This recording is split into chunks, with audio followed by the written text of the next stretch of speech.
then. And the one man and you know that Shaka is the name. The ladies call me the short king. On my left is Nella, the beautiful Nella right here. The other side is Sotrix, the feminist nigga. Man, whatever that is. Gachadi Mabaga. Gachadi Mabaga. Gachadi Mabaga. But one night. Bananga, you guys. Banai, I want to thank all parents, aspirants, mukulikayo school fees. Yeah, I'm a parent. Nanti bajukize nange ninayo mwana, nange ndikumbisa sula fees.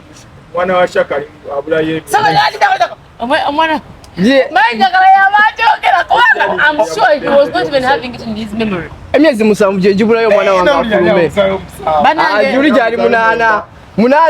Mwenda. Kali jigero kali jili musanvu. Bananga, today, the topic we are having today is that beauty me. A generation where everyone is looking for the perfect body. Remember, disclaimer, no offense, we are not attacking anybody. It's just an open opinion. Relax. If the shoe fits, you put it on. I don't know about it. If the shoe fits, you put it on. But even me, I have a BB. First show them. Yeah man, let them say. BBL yase none wetwogerera pola kano ka video ka future wetwogerera sawa zino aseno bagikubye edda atukole banange tukole beti Shaka sirika we batakuba aseno wekuba mbili zange nzisala lero meka mbili nzisala sawa zili sawa tukajako So, back to topic. Do you support women to do BBL? It is okay to do the BBL. Man, perfection at this later time when you have money and you're an adult. Ono wa inamusente kola BBL ne kati obuzibu bugendo okuva ngofunye akana ne okabuza ku motoka ne BBL tukole kiriwa. Tugule motoka tukole BBL. BBL esolo kulete motoka. Andi the simanyize. Kati banyonyole gwe. Yes, okay. Njagala nkubulira amasima we gali. Ola my nyash how it is. So to see BBL. Naye. Sagara balimba. You can find someone who is asking you out just because of us before even you turn. Hey, for fat ass man, I've asked a number of chicks out because she has a fat ass. You know, boys be there asking me, how can I talk to Anela? Blah blah. I love money. Tell them to send me flowers to request to talk to me. Anela nze manager we. Toyogera na Anela nga toyise munze. Okitegera soko bagambe Nela. But I think if a woman has money, they can go ahead and they can Wamakati wenali eyo bawo abalina sente ng'olya BBL yagala gikola. Kati kambabuze. Kati kambuze Sotrix. Cash out. Now baby, can I do my body? I want to do my BBL because I promise you one thing. A BBL is a very good thing. It's also bad. I don't know how, but still. Yeah. I don't think it is a problem. Maybe like Obusobola sente. Omukiro gw'okutuse woyagala nga wetunira mu miro gaya yala. Okitegera nange nekola neyitako oli wetaka BBL yekisange. Eno kyolaba kubanga BBL gyetaaga yekisange. Neda, nze omukazi yenna alina ng'owulira your body is not to the perfection. Mana gwamanyi ngenda okole BBL. Akamotoka kaleke kola BBL nga wetunira mu ndabirwamu ogamba you know what? Nange neyitako. Do you think you can tell, like, let me see, as you say Anela here, can you tell that this sport is BBL, this is not? Yes. If a man can tell. Yes. How? A man, a few don't, but you can tell because a BBL is perfection, right? Like you said. Yeah, it is perfection. It's perfection. And everyone who has a fat ass, it is not perfect because everyone has a fat ass. They're called hip dips. Eh? Everyone that has a very natural body, you must have hip dips.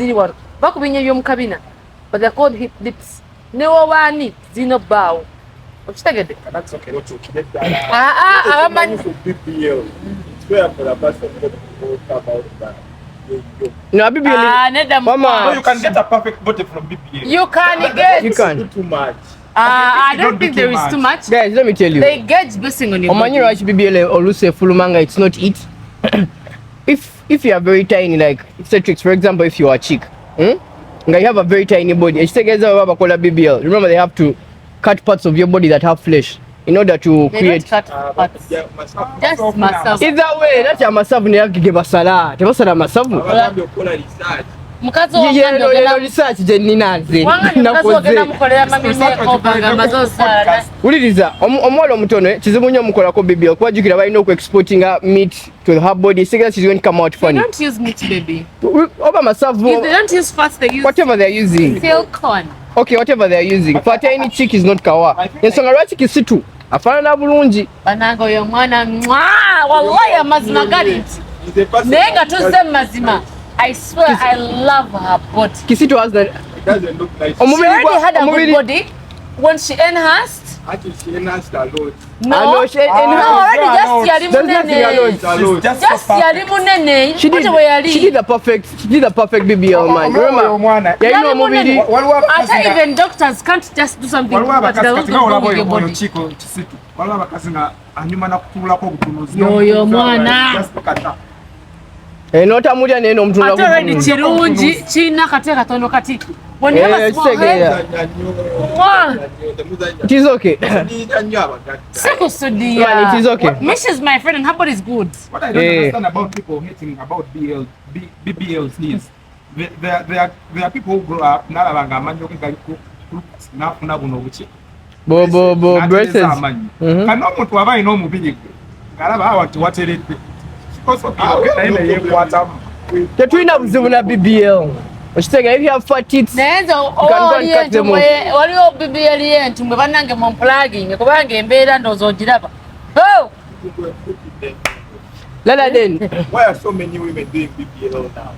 They want to, they have the money. it is a way to get financially stable. It is a way to attract. It's a way to attract. Investment. That's a big investment. Relax, let me tell you. No, what if they're doing it for themselves to look Exactly. Nah, they're doing it for me. They're doing it for nice? shuffle. Why do always men They're feel doing it for like searching. Everything is about them. Exactly. This is a feminist. I tell you why it is. There's nothing you're doing for No. yourself. satisfaction You that I guys, look nice? I can do a BBL just to feel good. Good. To look in the mirror. It doesn't, actually, listen, Kati shaka it doesn't stop with you. Omulala bankwana balowooza ku ntumbwe yange. It doesn't stop with you. It stops Entumbwe with njagala me. gikola lwa nsonga nange nze nga nze omuntu ndaba. Ati wekusanyusa nange oba oyagala onsanyuse. And the only way you can compare is when I come and tell you the man. Okitegeera. No. It is what it is. Mwogera kwa lwa abakazi abeetaaga external validation. Naye waliwo omukazi Every woman needs external validation. This guy has a problem.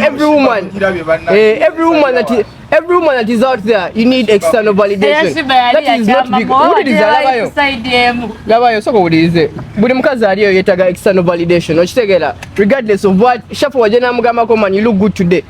Your dopamine is going to rise up because who? Even though you wake up, Shopper is going to say, think you look good and I have a shit to you. it is still not enough. But let me ask you, do you think there are married people who are not doing BBLs? Abafumbo? They're there. Tetuganye mbu tebaliyo. It is There okay. is some lady I know in Uganda. She went for she's married with kids, very good. But she went for it. Najikola. What should I get? Tachija won't have put them fumbo boy. She just need to feel good. Nati, feel good for who? For themselves. Wawulire mulingo gamba. Mulekera okuloza nti zimu kiri kumwe bana ite mutuko ye. Siroza, it is what it is. Wama producer nge yoso kove mu camera. BBL wogikola oyagala kuwulira bulungi oba? Anyway, I also feel like Kulodinga like a daily bando, like a daily bando. Ekito namwe tuli batuufu. labayo. Fune tuganye Fena tuli batuufu. Waliwo abakazi Fena tuli Naye batuufu. abakazi aso gikola nga bagala kuba wana. tusigale ku external validation, my nigga. Olowooza. It is what it is, external validation. Women need external validation from Shafo, from Shaka, from any other man that is out there. According to my little knowledge, the little knowledge I know about it, most women in Nigeria do it. Ngono bachogedde ku ba client okubanga bali Baklanti bongeramu okitegeera. no nyingi zeyonge.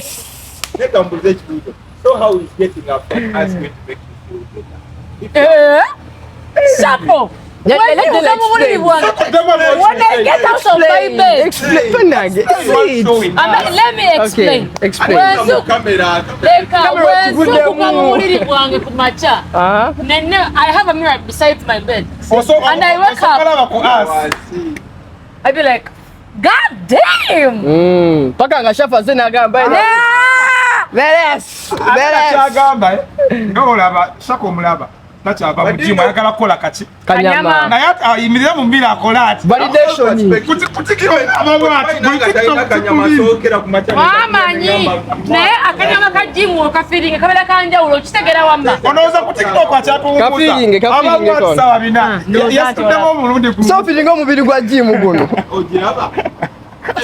Tena wera baby. Tena wera Nsokenzireyo Nsokenzireyo. Wamanze BBL. Bina nsonga nkulu nze nkubulira. Bina nsonga nkulu by the way.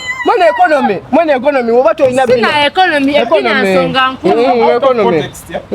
Kubina ne boobs. Which is better? I think God was just showing off. Byonna mwa.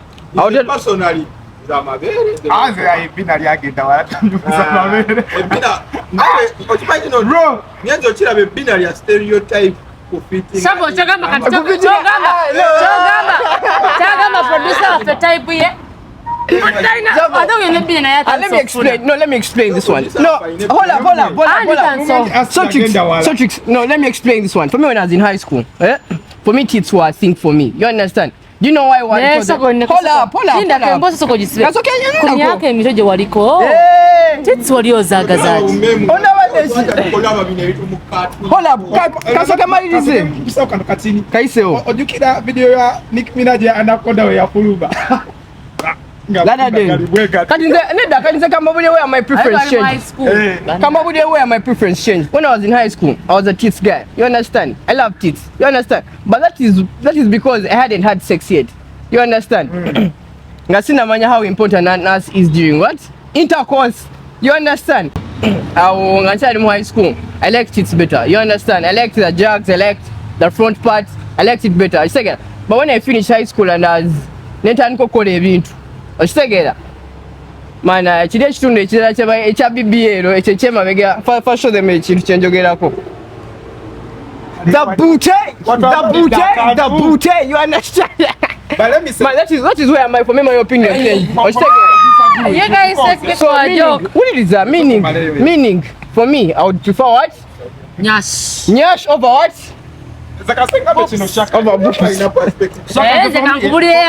Me as a person, I feel like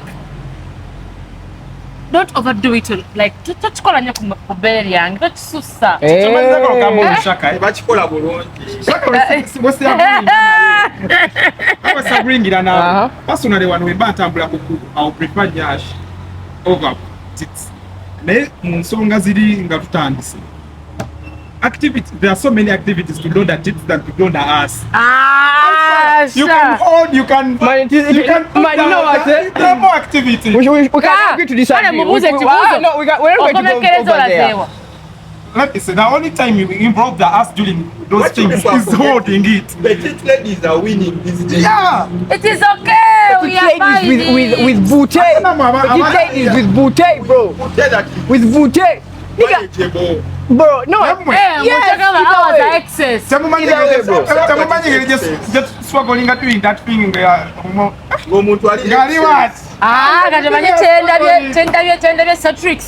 Ebyana by'amabi naye tobisobola financially. Ne possibility ebiti. Tobisobola.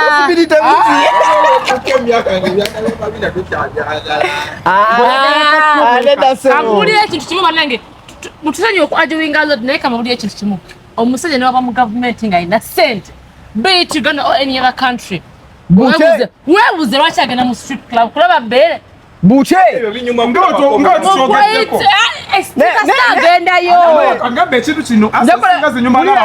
Tujja kola episode akali exclusive. Osegera. Akali exclusive. 18 and above. So risk versus benefit. Benefit, no, the benefits are way above the risks. I've been seeing Nigerian women. Some chick died. No, that one died because yakole ya soka. They say her body was already perfect, by the way. Nena akole soka. Nama nadayo.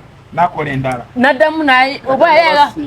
So chogamba BBL inakola ya murundi gumu. I hear there is something they call that you go back and then they see how. I also feel like the problem with BBL, the risks is you can never know if that person doing it knows how to do it. Wogendera okubukingira BBL baba okoze research. Forget that any surgery they will be like dangerous. Any surgery is dangerous, man. Like this and this like Osegera. This surgery. Kati we risky man. Kati man nenze mpozi wane Uganda bani be muteka ya ba the best BBL ever. For me it is Kisitu. Katrina I think has the best BBL. Ah. Wetu yatogera ku BBL no Mnyarwanda Uganda. Uganda bro. Ati ono Mnyarwanda. Ni Simbi. I know her. That is also exclusive information. Yeah, no. Bro, I'm a researcher. I make research. Your research nakoze. So kono yeku ni Simbi namukulaga after the show. Ogamba Tony Paula. Ni Simbi. So kono yeka before you ina putting ina hips. Yeah, but man, her body transition was. I even feel like even Bettina, that Bettina chick. Bettina, the dark skin chick. But yeah. Bettina also did a BBL. I feel like she had kind of nice body. Yeah, tulimba mbwe atunda west trainer ya Bettina yakola kundi. I feel like she had a nice body. But hold up. I have had a crush on Bettina ever since I was in senior 1. That is how long I have seen Bettina. From the time she was doing that show on NTV, that is how long I have had a crush on that chick. Oh my goodness, you remember it? Yeah, I know. No, bakaitaka pixie. Si pixie. Bakaitaka Janet, si pixie. Kama Janet mkono kama Janet. Olava. Dark skin woman wabala. Chonga sisi yategera assignment ya you understand? Kali short. Ochitegera. So chitegeza on risks we ziri ku BBL or risks ziri. Ziba but I don't for wagamembo it's a surgery. Any surgery has risks. I even hear anti BBL eunya. Bitu. Nange nabibu ya walu ababi. Wanga offset ya vumako. Offset ya vumako kadi ya. Bwana joba buli surgery emala neunya ngocho inomanya. Oba okoze ya chifuba, okoze ya bina emala neunya either way ochitegera. Kuba obuvunda ebyaddala naye anedda byaddala okuba sagala kuyisa wano manya naye gali bagoyina temumbuuza byesitagenda kuddamu alinga gwa nti target market si yeyo. Yeah, I feel like we are just exposed it. We can also do it. We are insecure. Society, today society is now pushing us to get BBLs, to get better chests, to get better words, to get better words, to get better words. And there are guys out there that love these things. You understand? Omuntu agenda okendeza ebbeere wammae nga bambiri naye limuzibu wa hard time. I feel like amabeera abakazi gazitowa liba limuzitowa. Kakubulira ekintu kimu olaba nange mba ndikuwala mpa eddaala amabeera nagabeera gazitowa. Olima nera. You guys don't know. Wallahi Salimba. In most cases I even be telling my friend. Kati olabanze mukama gwe yali werako. Limenya. Kati olaitadeko obutest because the backbone has to also bear with it. Limenya. Mbu biki? Mbu weight biki? Omugongo. But I feel like we are an insecure society because no muntu olabanga their body. Remember Gloria Boogie was. It was a nice body. It is still nice. You don't hate on Gloria Boogie. I feel like a chap Boogie, the body is still nice. I still like it. I still. Boogie group influence because most of her friends are singing. Bona baita kuchambe bona. Either way. Magari Uganda mwetaaga babatamitaaka. Kutaka tamitaka. Tamitaka. Awo bontwaliddemu muganda abakazi balina akantu ke batukola balina kino ekintu kye basibawa tegeza n'abasajja bagenda tandika ogenda mu tamitaka. Abasajja tulisekiwa n'embuto naye kyaffe kyeŋŋamba men should also start being insecure about their stomach. When I was said they have by name, oh, short king, otabukidde, but Mama Daddy, I want your tummy. Daddy, if you want, Mama Daddy, Daddy, I want your tummy. How are you? I want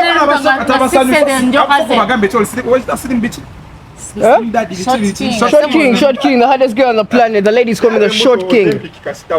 Ozempic wali akola. It has side effects though. It either cancer by the way. In the long run.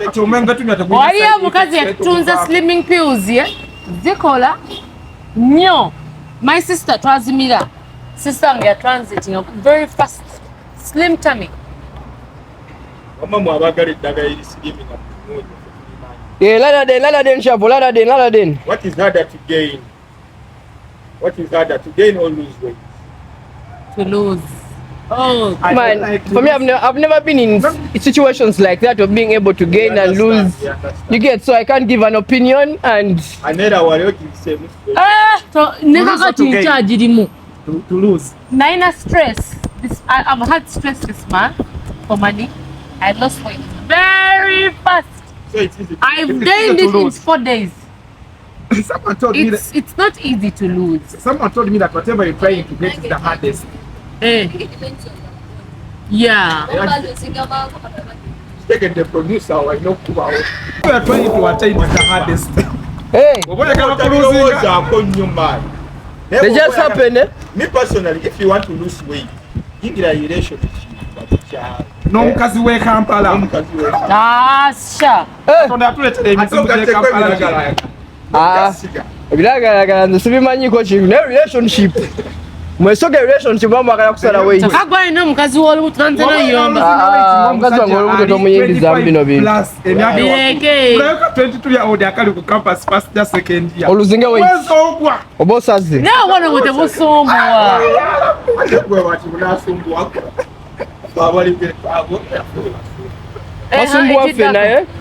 Laladen. Why don't people want to accept that they use Ozempic to lose weight? They don't want to accept that they use those things. I feel like just baina magezi bebuzabuza. Someone will use Ozempic to lose weight. Najja natugambanga bwakubye gyms, they have been having diet. Gym, you guys, even diet works. It works, but if you use the Ozempic, tugambe tukulaginge. Naye gwe kangubulira ekintu kimu. Ensonga yo Ozempic. Emintu y'okwefumita wano buli ssaawa. Ozempic is what? It's an injection. Ozempic injection also, I think it has tablets. Manasema never singa bafuna akayiso nasika wane ekinyama nakekuba. But the good thing is it works. Ozempic works. People lose weight in like a month. Ozempic akola. And what people do? Ne gym kanku ne gym ojira wamma. Amazima gani ne gym yakola. Gym tujja. Gym it is so good whereby the whole body is going along. Kitagera. I feel like abate patience. So is gym worth it? Gym is worth it. You guys, last year I have a picture in my wallpaper. If you see it, wow. So when I am a gym, Bombo gym bode biki. Tolambo fena tuli basajja. Bwe nali nkoze omubiri. Era bino ebyokulwala. Tabana nakomyewo ku normal size. Mbate ngamba okumanya gym ekolambo fe tuli basajja. Ne sometimes oba otambula n'ola omuyaye yakuba gym. Ekikono kiri bwekiti kuliko zijira emisuwa gyabwe. Ngati nga shaka. Mwagala kulaba ki? Mwagala kanyama ka left ya ka right. Ngene ku TikTok yange nakataddeyo. By the way, that reminds me, you guys, before we finish or before we continue, this is Sotrix. I'm not Twitter account. I'm following for more updates on us, about us. Even me, I have Instagram, I have Snapchat, I have TikTok. He has Snapchat, he has Instagram, he has TikTok. Speak your names. Na man follow nani no that Shaka the Hype Man, Shaka the Hype Man, Shaka Mazula. Shaka, man, it's all Shaka. Just look for Shaka. Nabaddeyo gye ntagalira agenda Shaka ali ku live awo inako kibadde bali awo bagaba sente Twade tugaba sente bale kano kangayisewo ne kano bale ku live zange Musaka mwogera amanya ga social zammwe aba following mbere serious. Togera socials zo. Cedric's Facts. Cedric's Mine everywhere. Me on Snapchat Anela Mbaga, on TikTok Anela 678, on Instagram it's Mbaga Anela. Mbaga. Hey, by the way, I even want to thank my friends from London. I have friends from London. They be like, "We love your podcast." Lada They do. They do. Analytics doesn't show anyone From London. You're like, mbwaga zimbumba. Mbwaga kubaba. America, but lava. Hey. Daddy. Genemas. Why are gyms so expensive? They become an gym. Caesar Bay, money. When gym zoka, bino akina pado polo, badminton. Ezo sente ze musaba tafu. Zikola chi. Katafu bagamba 15 minutes omena game 12 Bijira ko BBL. Nolaba mulekera otegerera business z'abayayi. You know? Mulekerawo. Mwengeri yaga tseta pants. Totukoya. Sala pants salirako. Okumanya gym ya. Jacket asungana. Gym okone ku gym osoga no kuba ekyuma ekitone kikuba. Then the feeding up the gym noto chaso. Imeogala alide koko namba, anyede juice. Auntie, olaba a G. It's okay to eat an egg every day. It's okay to eat chicken every day. Do you know why? China it doesn't have too much fats. And not only protein, straight proteins. Yeah, it's a protein thing. That's why even if you're doing gym, if you're doing if you're watching your weight, the diet they give you, chicken is there and eggs. Yeah. I know kulya nnyo enkoko n'amagi amafumbe. Kujimu bwaga nsasula. Banange sati labayo kamba nnyonnyole. Wali oli shapo byakaya business siye tajina mu. Bana ko tabigenda mna bigenda. Sigenda na bigenda mshapo ina business ya gym. Nsa kyengamba. Omanya kitogendayo. Ate waliwo trainer abagoba abantu mu gym. Sente zizo Mienda gamba push up atano. It's supposed to be like that. I got push up zanga abiri sente za. Ate yagala nkuba asatu.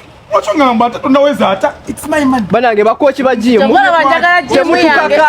Kechu coach Henule. Coach Henuliko. Lekera otukaga pressure hapo ananga twagala kuba 10. Njagala nkumule munzire ku simu yange sasa. Chokola bakanyama ko tagenda ku. Takana gwe gayi. Nze chokola banjagala gym yange bakochi bakuberako. Sente zani. It's my money but it's called discipline. Sente zange mu. Chokola temugenda kusobola bintu bya bei. Baba ambassador mu kuyiga tena bateka ko rice. I'm not going to involve you guys. Why are you complaining? Don't come to gym. It's okay. You see, that's why you still have this drumstick. By power. Man, either way. Oma, yes, Closing remarks. So hold on. Sing. Hey, singing. No, singing is not for today. But I'm still asking. Hold up. Let me ask the last questions. Nela, would you get a BBL? I'm God given. I'm grateful. Mashallah. Kale, would you? Never got this on the unayagala kola BBL ya ntumbwe ejo tutegedde. Allah, waliyo government. Tutegedde gwe kyoyagala zaayo okugulu. So tricks. What do you want to say about your body? Even besides that, if at all I give birth and my boobs start falling, ogazaayo. Ngenda bwent. Kale, so tricks goyagala ki? For me, I am perfect. Ebyaddala. Ajasi yongera ku ntombwesa. Height adjustment webaawo togeza. Nakula nenzikiriza Katonda eno height gye yamba. Nze gamba bulire. Obuzibu bwe nasinga ofuna abakazi banjagala nga wenti be basinze okumbeeza wano wa wenti. Okitegeera? Naye singa seekyo. Leka kugambe kino nange singa nali sifuna abakazi. Ate naku notoyiwamu bikazi byo ku Snapchat oli muka. Otambulirako nnyo nzitonkera. Cedric snap yo tugiraba. Tenakwagadeko ekyamanyi so tricks nti ebyana bye byofuna byeri. byeru Ozanga ofana. Obalansinga. Mubuze nze. betulaba Abe mulaba te. atubuzaabuza Oluzaga mu damage. Man, shafu. Zembera njagala. Waliyo boot reduction. Ey'abasajja. olakendeza binayo shafu Ina kanji. Njagala kuwa kutubaako. shafu musali cut shafu very fast cut Thank shafu you for subscribing. Almost making 200 Naye koine ekigambo subscribers. kibadde kikumenye. Bana esasuze wakasasuze. Asuze ne channel. Kyamala muzeeti. Man, swalirizi. And a bad man, Lanaden. and a bad man for any know that Lanaden, that's Mabaga.